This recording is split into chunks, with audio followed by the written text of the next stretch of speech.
czas kałuszyć ryby, czas namoczyć zwiwak i suszone grzyby. Śnieg już odmieciony, jesień już umyto, Paulek spadł wanny, żywe karpie chyto.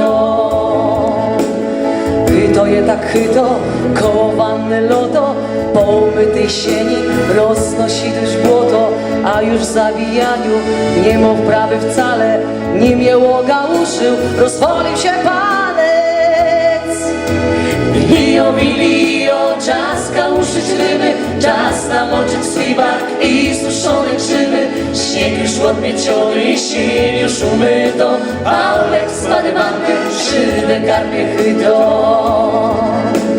Nasz Paulek to woli, karpie już zbyt wanny, jeśli je wyłowiać żywe zbadywane, a już w zawijaniu nie ma wprawy wcale, nim je łogałuszył, rozwalał się palec.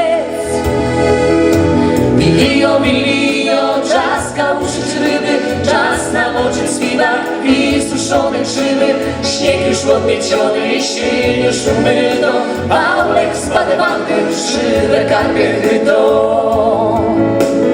Rozwalił się palec i połamał brele, że stewka już chciała z dojsza smażyć filet. Już chciała ten filet na patelni smażyć, bo Paulek się majtnął chyba z 10 razy.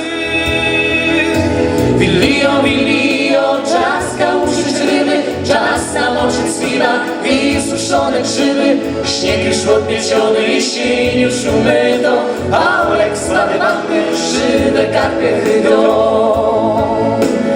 Nastękał się przy tym co nie miara, lecz w końcu na swoim postawił fujara. Teraz karpia wcino przy wigilijnym stole, choć ręka mu w windzie i buła na czole. Lio, czas kałuszyć ryby, czas namoczyć zwiwak i suszone grzyby. Śnieg już odmieciony, jesień już umyto, Paulek spadł wanny, żywe karpie chyto.